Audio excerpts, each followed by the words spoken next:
Right. So, okay.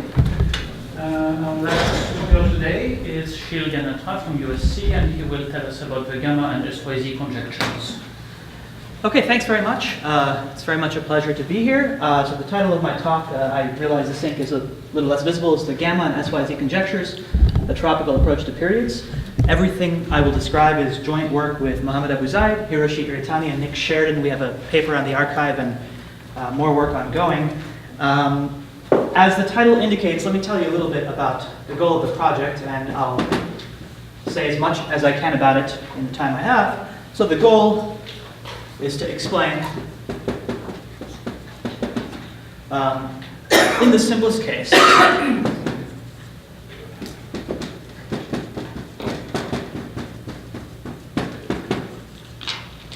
the appearance, maybe how to explain, using Strominger-Zaslow formulation of mirror symmetry and or tropical considerations,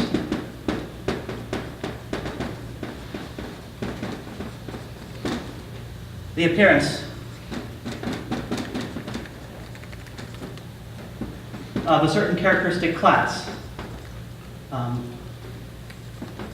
called the gamma class,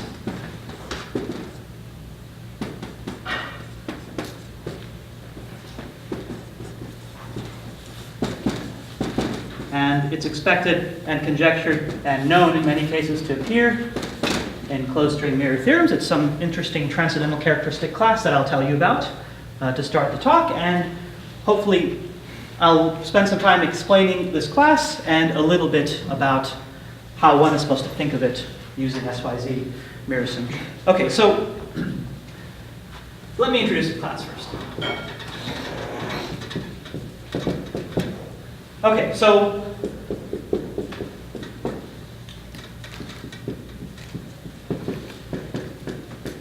the gamma class is a class I can define for any almost complex vector bundle. And it has a very simple definition. The gamma class of a vector bundle E. It's a multiplicative characteristic class, much like the Chern character or the Todd class. And it's the product of gamma of 1 plus the Chern roots of E, overall Chern roots. This is Euler's gamma function. It's the analytic continuation of this function that we all know and love from special functions. So the integral from 0 to infinity of x to the z, e to the minus x dx. Okay. Sorry, this is the expression of gamma 1 plus. So the gamma class of x, of course, is just the gamma class of the tangent bundle. And I can give a little bit more clarity about what this class is in terms of Chern classes and related to some simple transcendental combinations of Chern classes, at least in low dimensions. So using the Taylor expansion,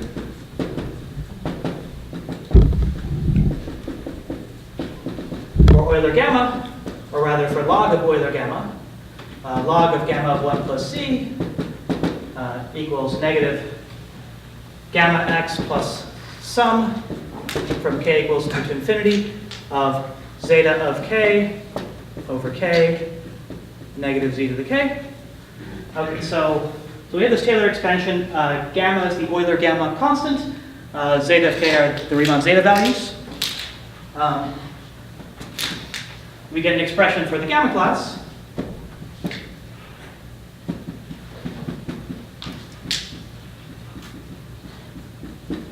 In terms of the first Chern class and the Chern characters.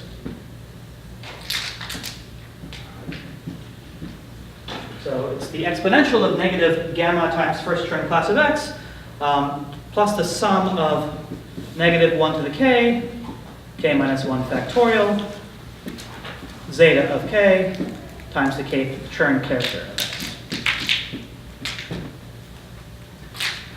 Okay, I can even write this out even a little bit more explicitly for Calabi-Yau. So when C1 of x equals 0, which is the case I'm interested in for this talk, let me just write out what this gamma class is in low dimensions. Okay. I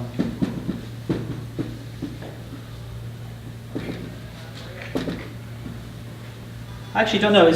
Can I go all the way to the bottom, or should I not? Many people in the room cannot see. Probably not, right? Okay, so I'll stick to that here.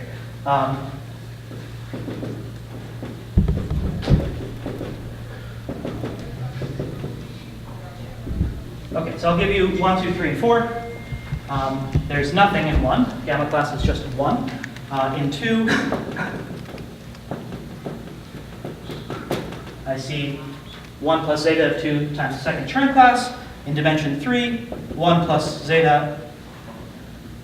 There's all of that, plus a 3-dimensional negative zeta of 3 times the third Chern class. And in dimension 4, it equals all of that, plus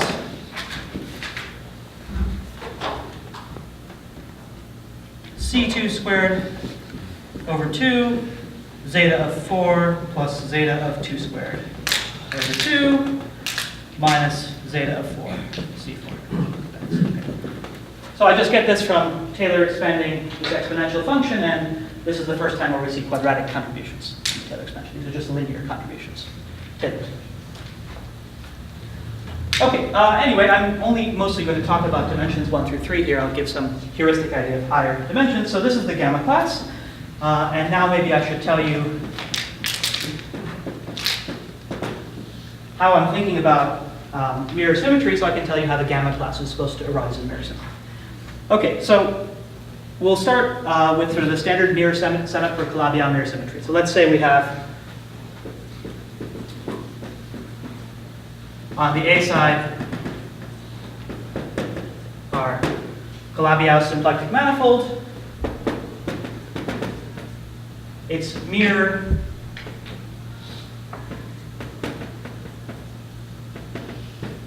to some large complex structure large complex structure family of varieties. So this is this Calabi-Yau case. And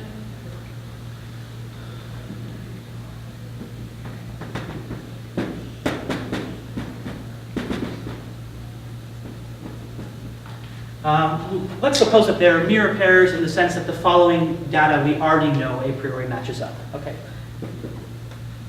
The following information matches up on both sides.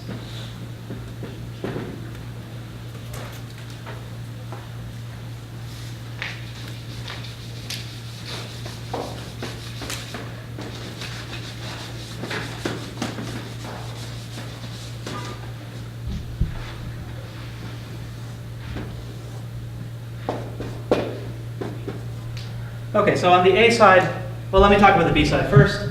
On the B side,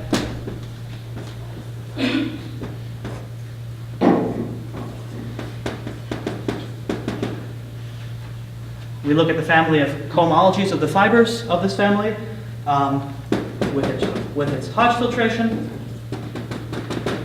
with its Gauss-Lonian connection, and with its wedge and integrate pairing.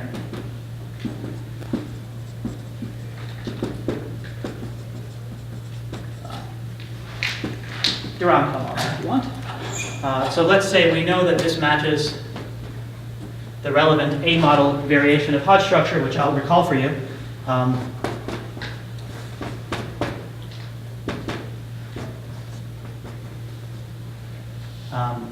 I can think of the relevant cohomology as the relevant family of cohomology groups as the trivial family of cohomology over another formal punctured disk.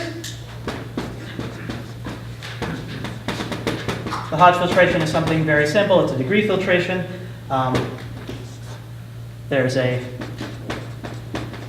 So here I have a non-trivial family with an relatively canonical connection. Here I have a trivial family with a very interesting non-trivial connection.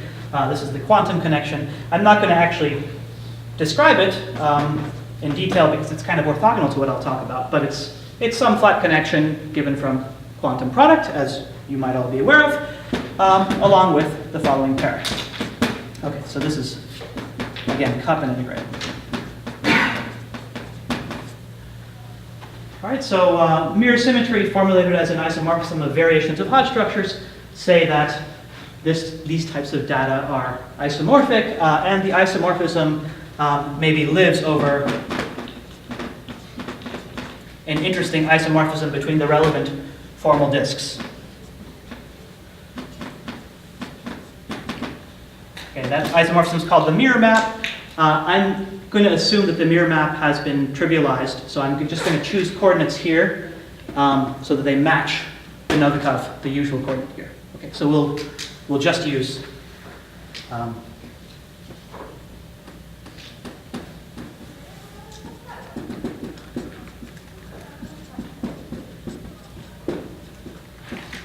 so we use canonical coordinates, so this isomorphism is the identity map.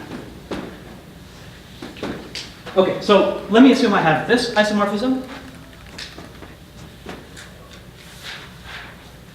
something I get from mirror symmetry, and secondly, let me assume that I have a way of identifying certain interesting cycles on both sides of the mirror correspondence. Okay, so I'm going to write down an identification that looks a little backward at the first glance, but it's sort of where all the interesting action is. So let's assume that on the A side.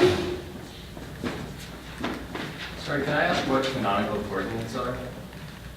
Yeah, so given some axiomatic data like this, a variation of Hodge structures, so some family of, with a Hodge filtration, with a connection, with a pairing, in nice cases there's a distinguished coordinate on the base. It's called the canonical coordinate, and it's specified intrinsically to the structures. It uses the connection and the pairing and so on. Okay.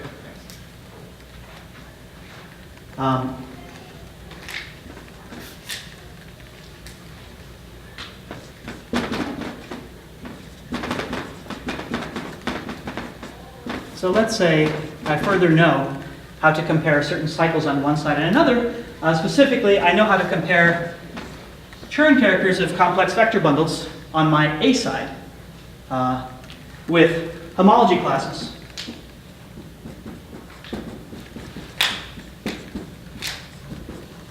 Of totally real submanifolds.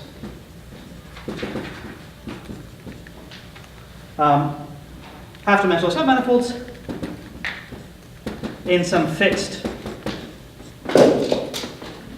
fiber. So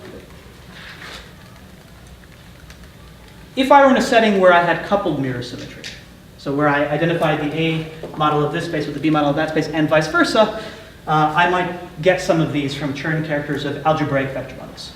And I might get some of these from homology classes of actual Lagrangian submanifolds. But I don't need to assume that for what I'm about to articulate.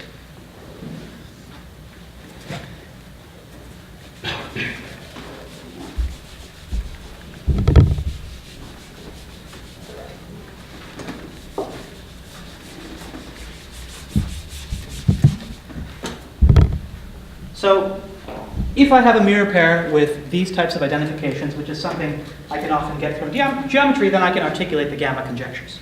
Okay, so the gamma conjectures, in this case,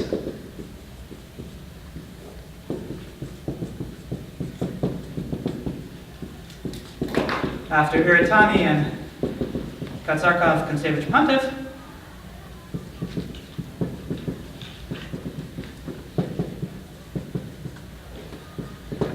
say what? They say that this isomorphism, let me call this isomorphism star,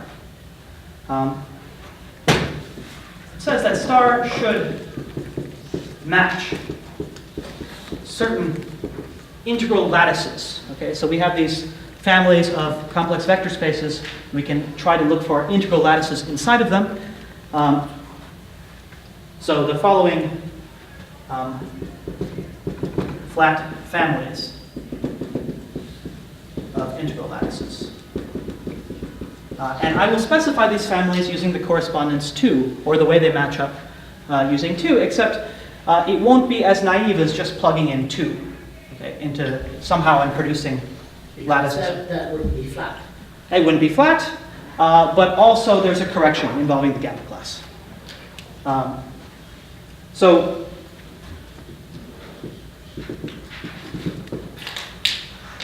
on the B side, what integral lattice do I have?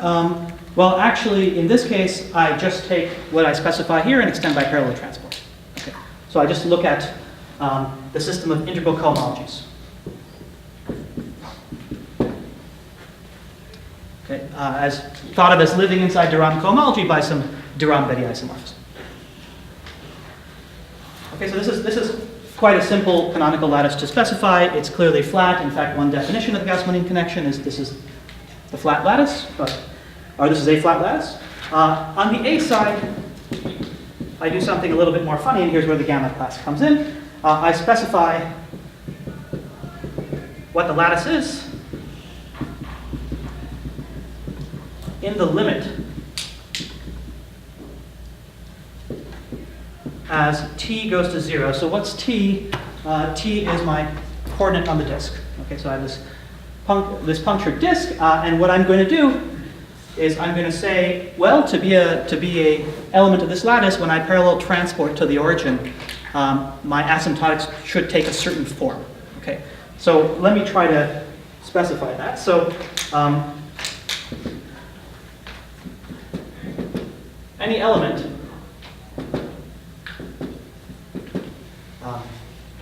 so I'll just say it this way: the lattice contains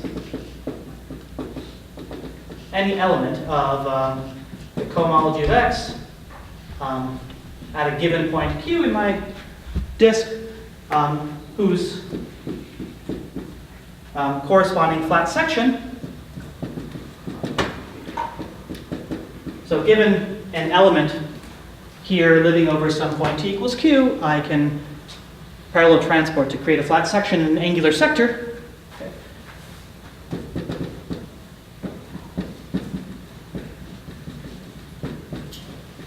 And now I can ask that this flat section has the following asymptotics.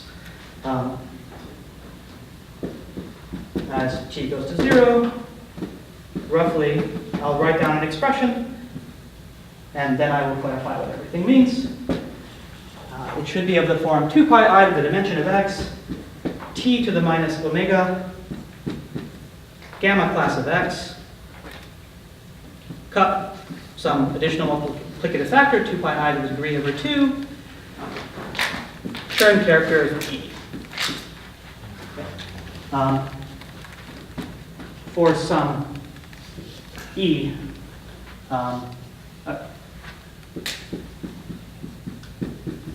a cycle as in 2a. Okay. So let's just stare at this for a second.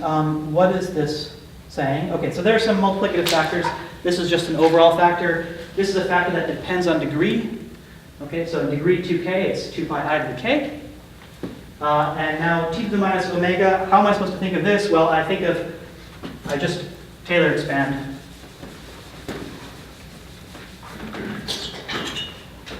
T to the minus omega is e to the negative omega log t.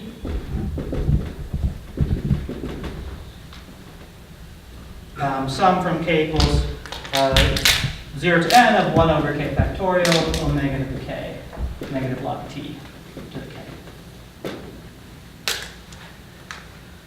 Okay, so negative log t is blows up as t goes to 0, but it blows up at a certain growth rate. So this is saying as t grows to 0, the leading order asymptotics, which are always coefficients of negative log t to the some power, have to be this cohomology class, and this cohomology class, up to some factors, involves the Chern character as we hoped, but also involves gamma class.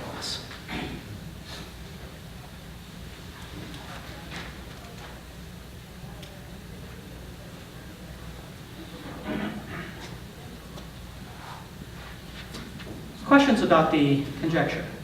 Does not involve 2B? Sorry? 2B is not involved in the... B side, I mean, really, the integral cohomology of yt is sort of parallel transport of 2B. At least in, But I don't actually have to know that it comes from totally real things.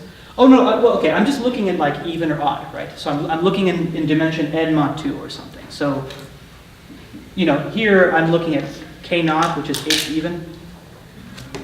Why did you write 2b on the board? Sorry, what? Why did I write 2b? Cosmos to 2A.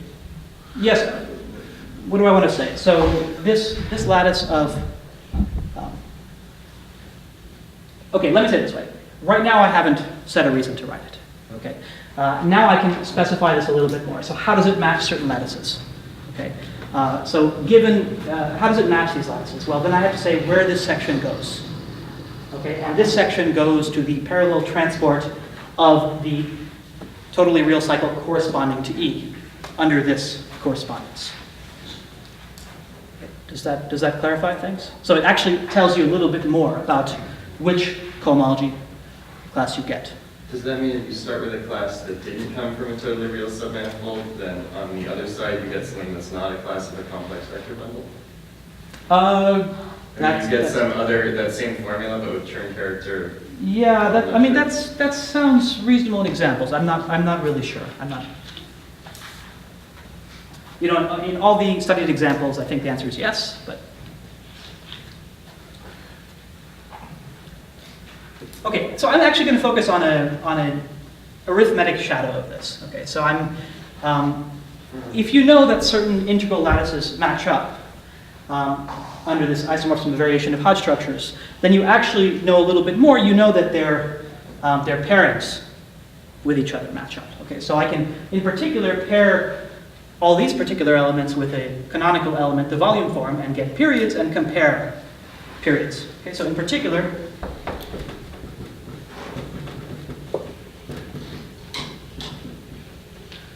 taking periods,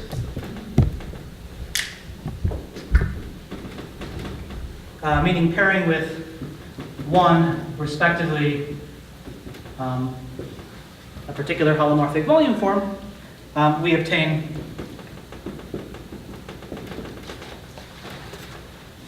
the conjecture that I actually want to spend more time on.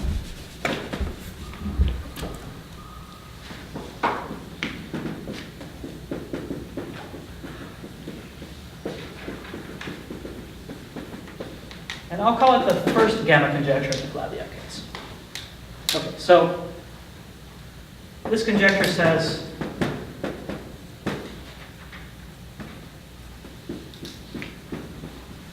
that if I have my mirror pair as before,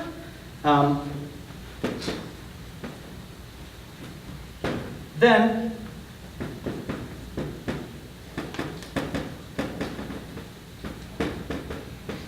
if a totally real cycle, C sub t in my family yt, is mirror to a complex bundle, E on X,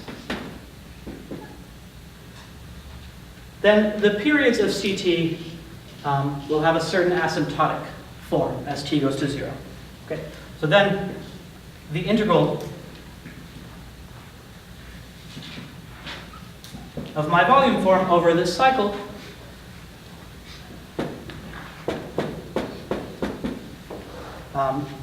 will have the asymptotic expansion, an asymptotic expansion that looks like the following as t goes to 0.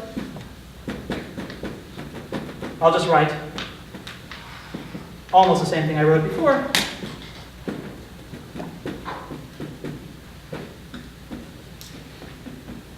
So as t goes to 0, the periods have asymptotic integral over x of t to the minus omega gamma class multiplicative factor Chern character of E plus order of t to the higher. There's a leading term of this previous statement. Yes, that's right. So, well, sorry, I take the previous statement and now I integrate. Yeah, or I sort of, you know, pair with omega. Of course. That's right. In fact, I'm going to, as I mentioned, we're trying to get the simplest explanation, so we might as well focus on a particularly nice case. We can always look at, let's assume that x is itself an algebraic variety, and the structure sheaf pairs. Okay. So in nice situations, mirror symmetry has a nice mirror candidate mirror cycle of the structure sheaf. So let me just say, in particular, if C sub t plus in yt is mirror to the structure sheaf OX on X,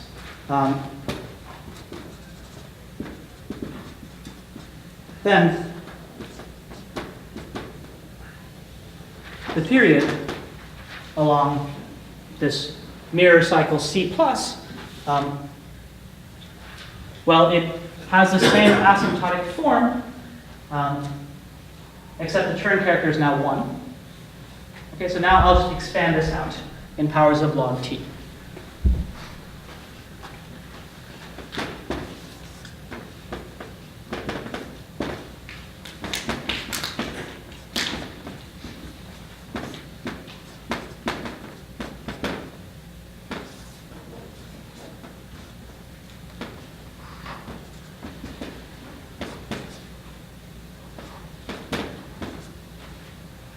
Okay, so up to higher powers in t, the period has the asymptotic form sum of negative log t to the n minus k over n minus k factorial times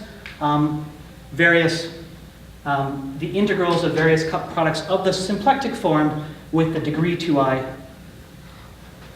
part of the gamma class.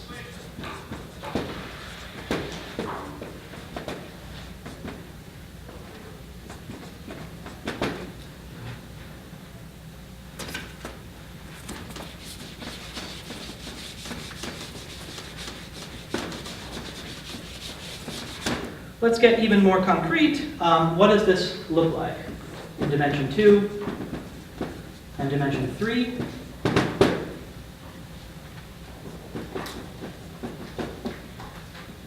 There's a leading term, which is just the symplectic volume of X.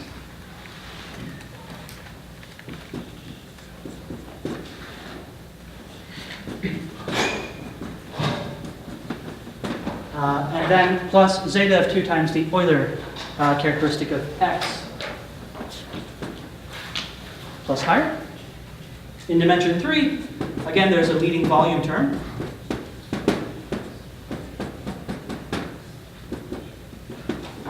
Plus zeta of 2 times the second Chern number plus zeta of 3 times the Euler characteristic of X.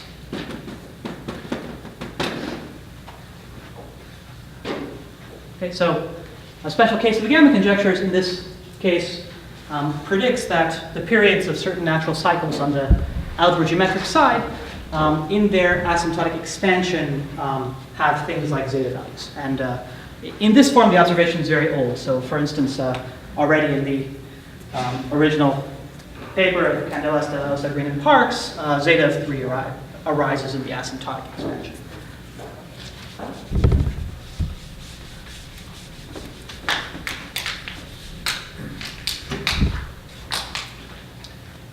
Okay, so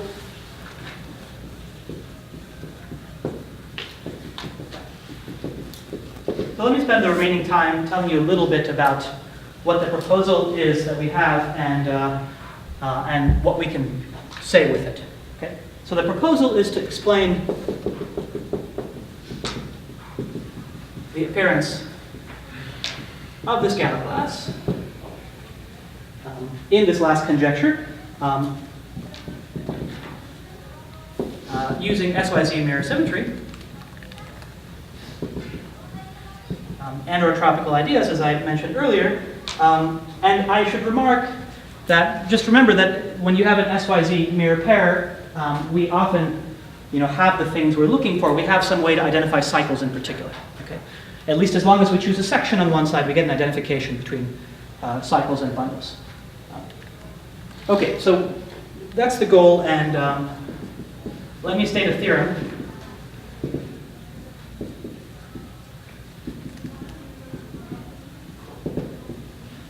That uses these methods.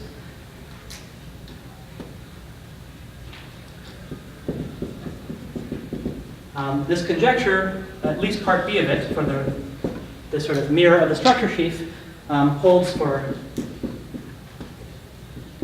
Batty-Rev mirrors.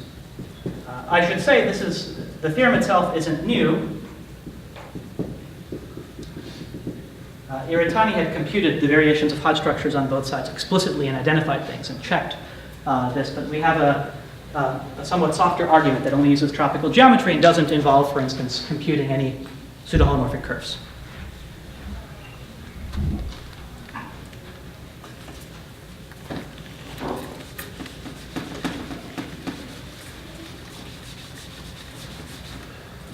Questions?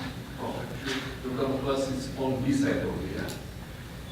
The gamma class, well, yes. I mean, in the formulation of lattices matching up, it appears on the A side. But in the formulation of periods, it appears on the B side. So Batty repairs means the Calabi-Yau hypersurface? Calabi-Yau hypersurfaces and toric varieties. That's right.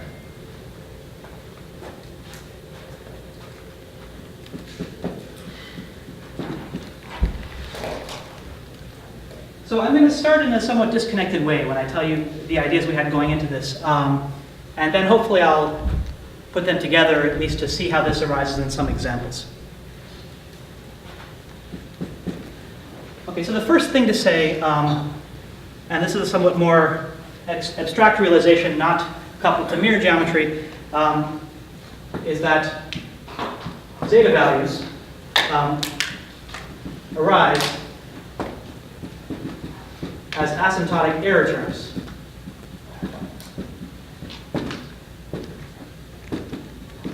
In tropical geometry. So for this conjecture to start to look a lot less surprising, if one knows a fact like this, it starts to look a lot less surprising. So what is this? What do I mean by this? Okay, let me be completely explicit. So let's recall that one of the fundamental ways of relating tropical and algebraic geometry is this Maslov dequantization, which says that, well, roughly speaking, one shadow of it is this very simple relationship that log t of t to the a plus t to the b it approaches max of ab as t goes to 0. Okay, so Sorry. Can Yes? I say something? So this one here, to what extent does the conjecture depend on you knowing the mirror map? yeah, in fact, the version of the conjecture I stated for periods doesn't depend on anything involving the mirror map. So the first gamma conjecture just says if I have an identification of cycles between this coherent sheaf and that totally real cycle, then the period of that totally real cycle recovers the gamma class in the following way. So it doesn't require knowing the identification of variations of Hodge structures, mirror maps, etc. The lattice formulation, of course, does. Okay, so we have this approximation, and so what I want to do is analyze the error. Yes, go ahead. Maybe I'm so confused. So can you remind what is C sub t and omega t? And in what sense that, I mean, you need that t dependence. Yes. So C sub t is easier to say. So in examples, in examples that sort of come with nice real structures and so on, C sub t is something like the positive real locus. Okay. So I should think C sub t is the positive real locus in your favorite fiber of t, and then parallel transported. So basically, on the left side of the conjecture, you suffuse the God-given complex coordinate. I mean, Yes. Okay. So I see your I point. mean, it doesn't So matter because the t-coordinate on the right is the same as the t-coordinate on the left by definition. So by definition, yes. So indeed. So if I really want to be very careful, that's a very good point. So here I, might have to use Hodge theory if geometry didn't give me. So this is the normalized volume form. but I could compute the normalized volume form in some other coordinate. I mean, basically the two t's on both sides are really the same. They're really the same. That's right. Yeah, I mean, I think it's not so. This point is not so important. still confused, sorry, because if I did a change of coordinates, and then instead of t, I used some other function, some other variable on the nice space, and on the right-hand side, I would get minus log of some unknown function on the nice space, which is the change of variables from the coordinates. So can I extract the constant term from this thing? That's a good question. So, you know, phi of t would be, at least the leading order term is 1. Phi of t is t times psi of t times e to the psi of t. So, Yes, So that's then what I that, meant, the which is- log it's- sort of gets absorbed. I think gets eaten into this Yes. is the idea. Okay. Yeah. Thanks. So, Yeah, so this is a reasonable thing to say without specifying the canonical chord, absolutely.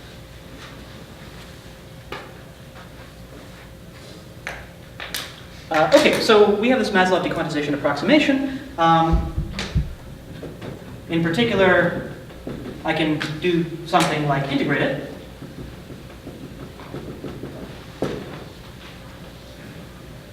Now let me just set one of my, I'll set b equal to 0.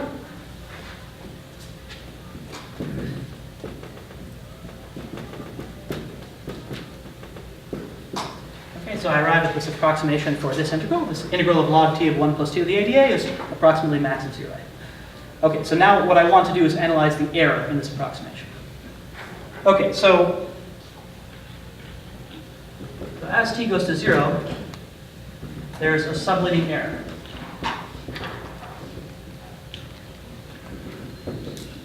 In this approximation. And it's going to appear as a coefficient of 1 over negative log t squared. So let me just multiply this difference by log t squared to extract the coefficient. Okay, so log t squared times the integral of from negative r to r of log t of 1 plus t to the a minus max 0a dA.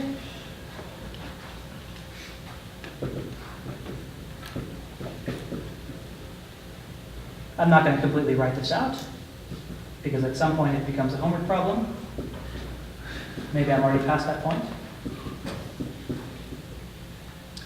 Okay, so this equals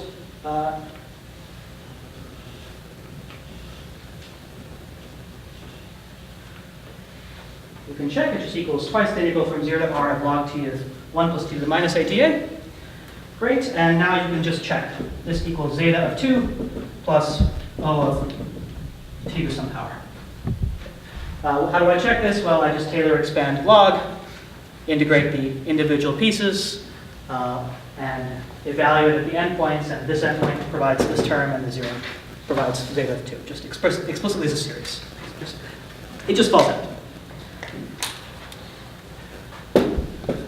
All right, so similarly, higher dimensional zeta values, higher zeta values will arise as asymptotic higher order error terms in higher dimensional versions of these integrals. Okay.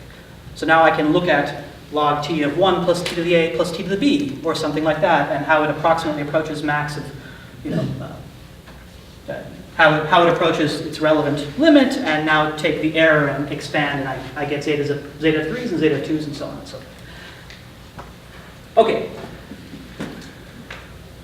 So now let me say x and y are SYZ mirror pairs. So just meaning roughly for now, they admit dual torus vibrations. So typically we begin with one of these vibrations and then apply some procedure to construct the other one. And this procedure is particularly easy when there are no singular fibers in this torus vibration. So we can study that case first. And hope to already discover something interesting, except we won't. Because somehow the punchline of what I'm going to say is everything is occurring near the singularities. Okay, so if this original family has no singular fibers, and hence y is not instanton corrected,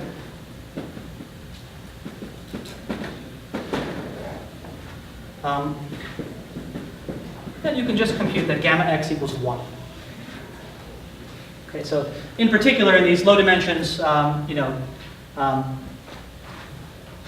top Chern class is 0, et cetera, et cetera. So there's just a constant term. In particular, and the only term in the asymptotics that I'm interested in are the maximal term. So volume.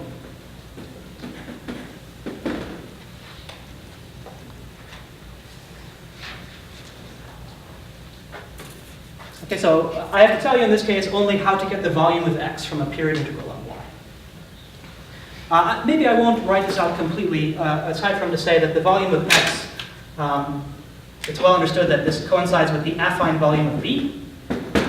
And once you know that that matches up, it's not so surprising that an integral on this side recovers affine volume.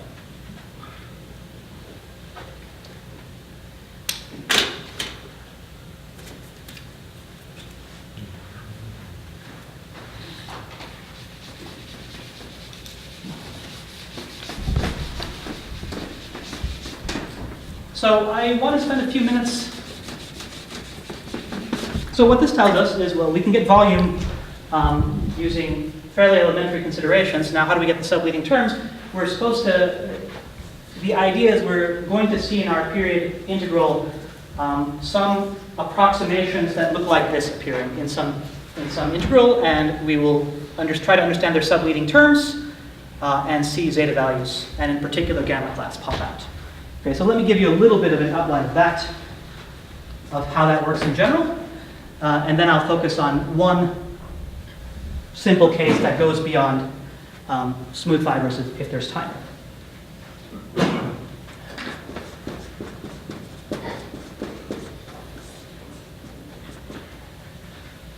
So we're interested in estimating this, or analyzing this integral of the volume form over this positive real locus, so to speak, and we'll decompose it into pieces, the positive real locus itself, and the pieces, they're not chosen completely at random, they should be adapted to this SYZ vibration.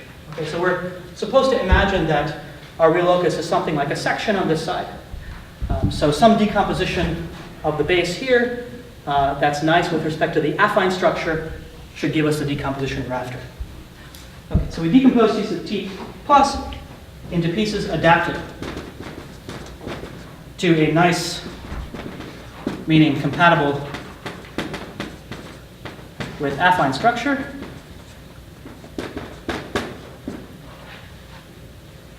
decomposition of the base B. Once we do this, our integral splits into a sum of integrals. We get, so we locally analyze to get local contributions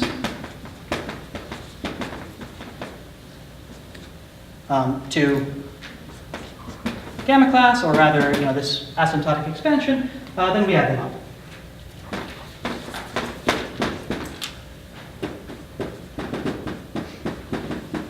Here's the philosophy for where you're supposed to see various terms. Okay. This philosophy, I should mention, really is only a philosophy. It works well in complex dimension less than 3, what I'm about to tell you. In higher dimensions, we still get the final gamma class, but the individual pieces, we don't have a way yet to assign necessarily completely invariant meaning to them. So let me tell you the philosophy.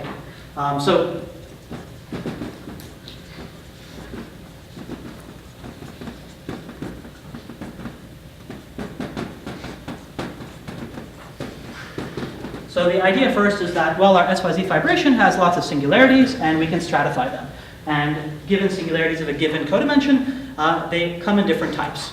Okay, so for instance, various articles on this now write down a series of local models for what these singularities are in nature.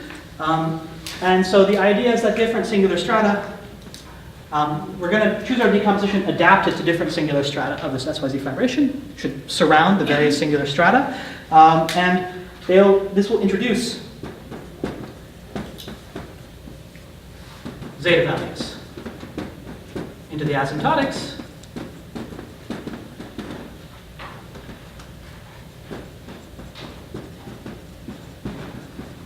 We hope that correspondingly, again, all of this works well in dimension less than or equal to 3, what I'm about to say. We hope correspondingly that Chern numbers, ck, of x, are reflected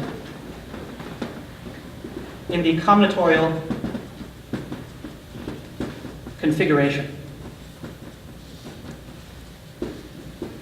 of singularities. Maybe I should just say ck. I'm kind of confused. Yes? So CT was just the zero section, so to speak? CT was the real positive locus. Yeah, like the zero section, for instance. Oh, of the SYZ vibration. Oh, that's not quite true, though. So in examples, it will be the real positive locus, and I'll show you why. I'm assuming that I have an SYZ construction that comes with some real structure. I'm being a little bit vague about this, but sorry. I'm sorry. I just, given an SYZ vibration, what's the real positive? I assume it comes with a real structure. What's that? The zero section. It's the That's zero. what I said, this is zero section. I agree. He's not happy. Because, he says that he decomposes into pieces and so that, Okay, it's well, a zero section, there's nothing to do about it, you can decompose all you want. yeah, so let me say it this way. The focus singularity, Yeah. I'll talk about this for a few minutes. If you try to write down this real locus as a section of the focus singularity, as the sort of real locus, right? AB goes to T to the A, T to the B. The monodromy doesn't preserve that locus. Okay. So there, you have to correct that naive section by Some some. sign conventions for the focus model. Sorry? That depends on your sign convention choices for the focus model. It does depend, but it actually just doesn't match up. And there's like some correcting, sector you have to add, which in one sense is responsible for zeta of 2. That's not quite true, really. It depends on how you draw it. In the models we have, that's true. We have Yes. We have the positive real locus. No, I agree. We have the positive real locus. And it doesn't match if you do something funny on the strata along with the focus. That's all. Yeah. I see. Yeah. But then you might not have a section at all. Then you might not have a section at all.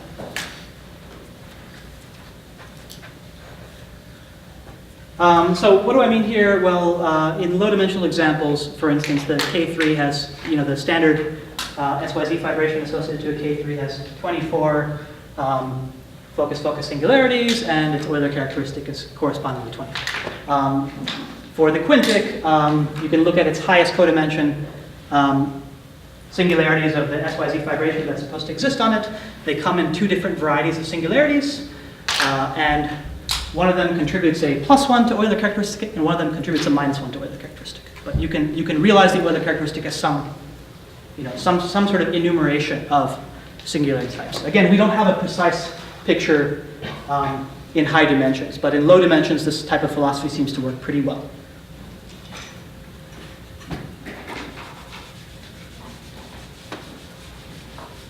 So how does it happen you can say a theorem when one doesn't know the SYZ vibrations exist? That this holds for Batira mirrors. There are all sorts of, this is sort of our moral argument. Then instead of a SYZ vibration, you just use a torque degeneration, which for our purposes is good enough. So, and of course, if I'm a Batira mirror, I have those. Okay, so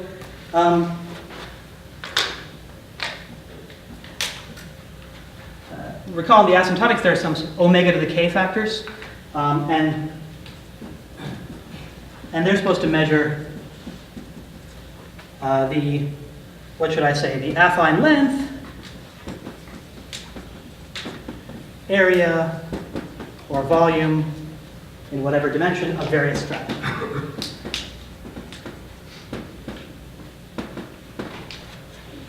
Okay, that's one way to think about it. So if I have a,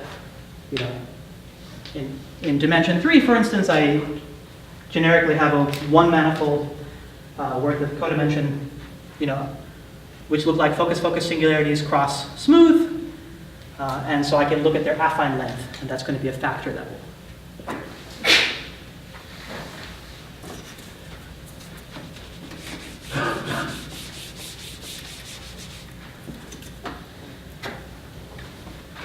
Okay, so I'm going to maybe talk about just this first point in the remaining time I have. Let's see how to get zeta values. Here's the simplest zeta value example. Okay, and I'll focus on everyone's favorite singularity. Focus singularity on SYZ vibration. So what's so let's say we have this family of varieties, YT. Here's what the local model of the total space of focus looks like.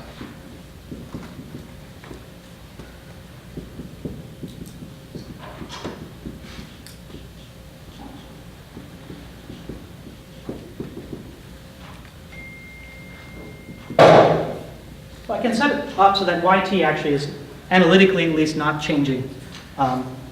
In T, it's just given by this hypersurface in C squared cross C star, y1, y2 equals 1 plus u.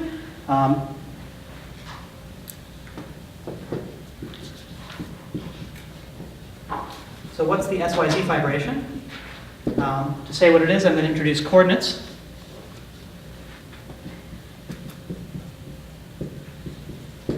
B, C1, and C2. The log base T of the absolute value of U, Y1, and Y2 respectively.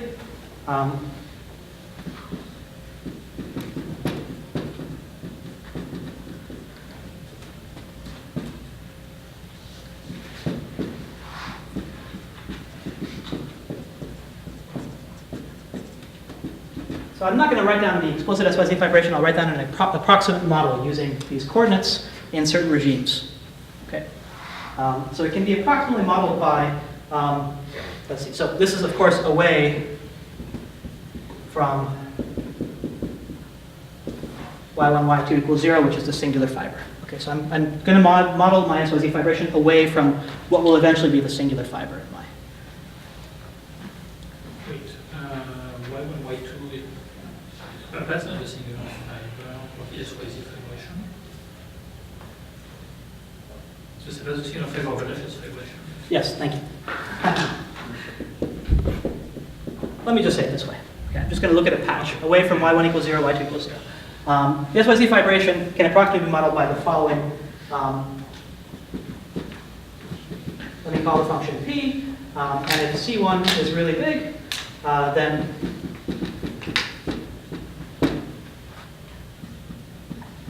p is given by the pair b comma C1. Sorry, SYZ vibration goes to r squared, thank you. And if C2 is really big, P is BC2. Okay, let me draw a picture.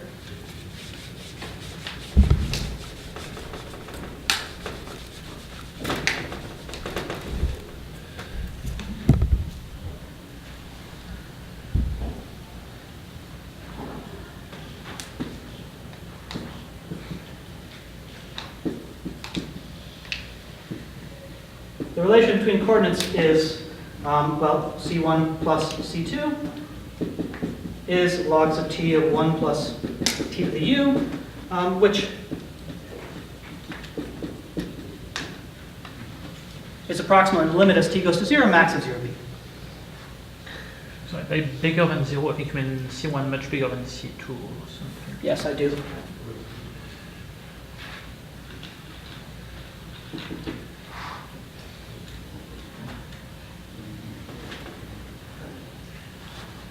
Yeah, I think I mean, well, let me just say this. I'm only being approximate in this picture, so it's.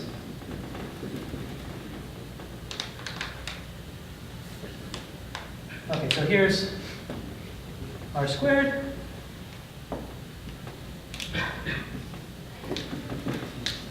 Here's the base of my vibration. And this relationship induces, as we know, monodromy in the affine structure, right? Because the relationship depends on whether B is positive or negative.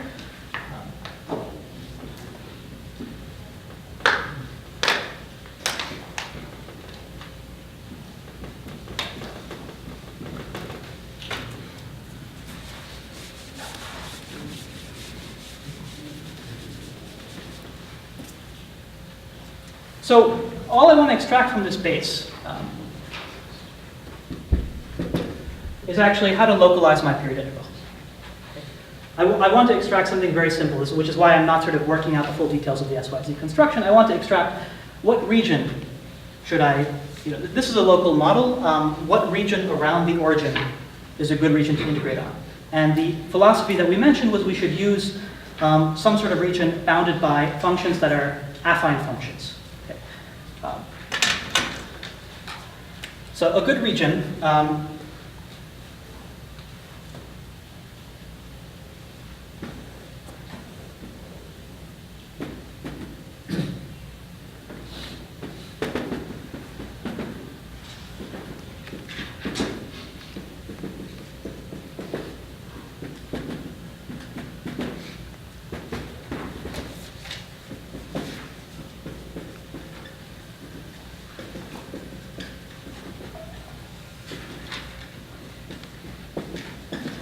looks like this. It looks like a square if I drew it in this nice picture, but this is somehow the wrong picture. I should look at the region bounded by C1 equals constant, C2 equals constant, B equals constant, and B equals plus constant, B equals minus constant. Okay, so this is kind of a funny region if I draw it on the real locus. So that's what I'll do in the remaining time and sort of indicate how when I take the volume of this region, I get zeta of 2.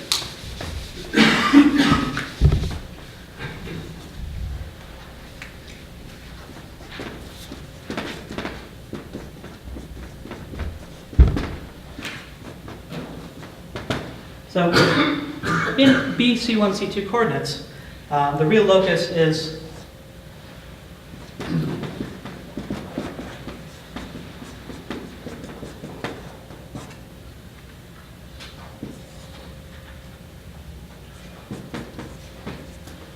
a set of points where C1 plus C2 equals log sub t of 1 plus t to the b.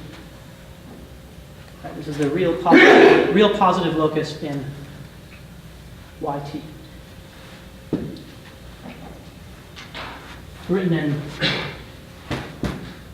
logarithmic coordinates.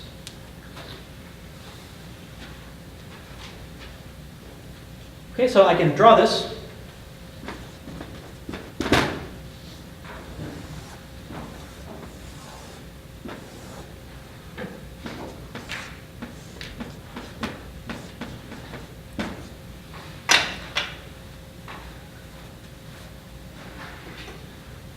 And I'm only going to draw this in order to indicate the phenomenon that's happening. Okay, so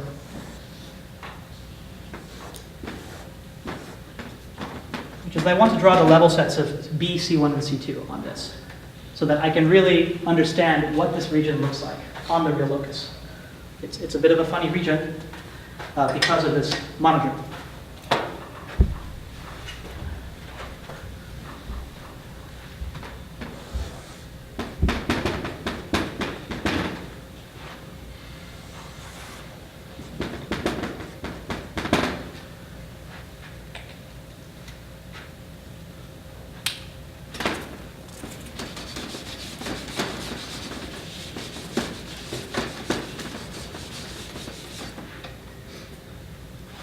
Okay, so I'm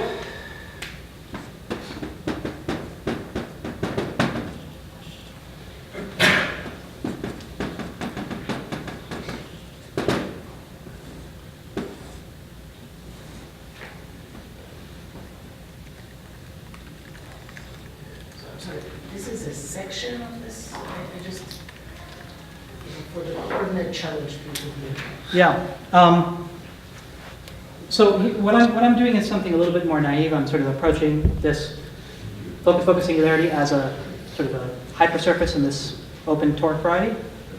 Right? So I'm just looking at it as this locus and taking its positive real points. Yeah, but So if I project it to the base, what If I project it to B, It's a section, yes. yeah, was it? It's a section. B, B is the base, the thing to look at. but B is real. No, capital B is also known as alpha. Capital B, I'm sorry, capital B. Yes, if you project it to capital B, then it's a section. And capital B is approximated by those two functions. that's right. Okay, good.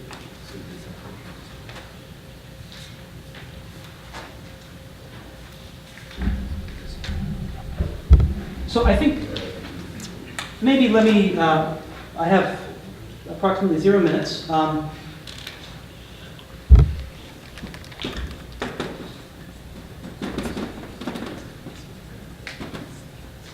So let me just conclude by saying we're interested in the volume of this region. And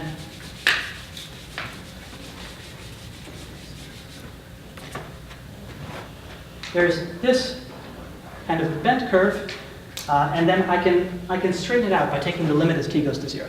Okay.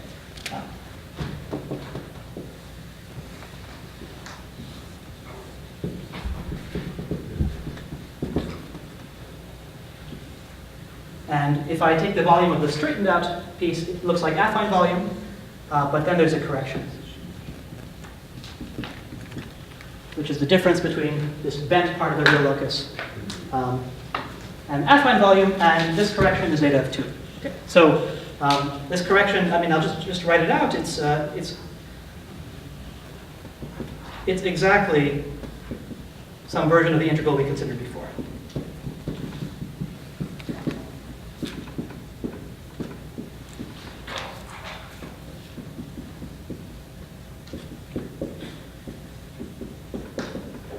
Okay, so let me stop there. Thanks.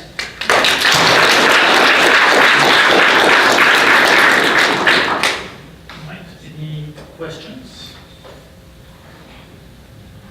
Yes, Vivek. So, I have like philosophical questions. So, I mean, some people elect this estimator symmetry or Ganatra-Archimedean field.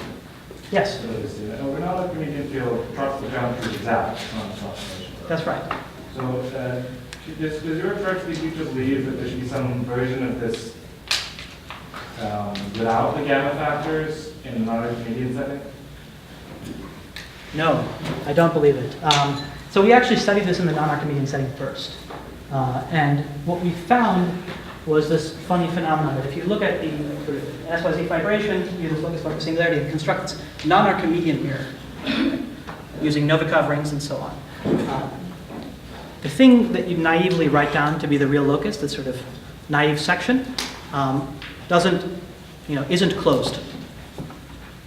So somehow the monodromy messes up it being closed, and it needs to be corrected by this little wedge that we don't know how to write down in anything but an ad hoc manner. but what's the period in the non-Archimedean setting? You can write down, you can sort of write down its asymptotics. I don't know what a period is, but I know what the asymptotics of a period are. Yes. Do these ideas give you any hope of proving that gamma conjecture is the level of the lattices themselves? Yeah, I mean, in principle, if you have enough control over SYZ vibrations to not just take periods, but look at pairings between cycles, which is a perfectly reasonable thing to try to do. So you'd want to build a correspondence like we did for Batyev mirrors, which takes into account all the vector bundles, and then you want to see how they pair, and you could well imagine trying to get a lot of it.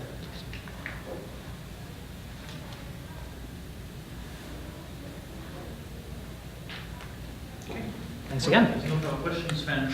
Yes.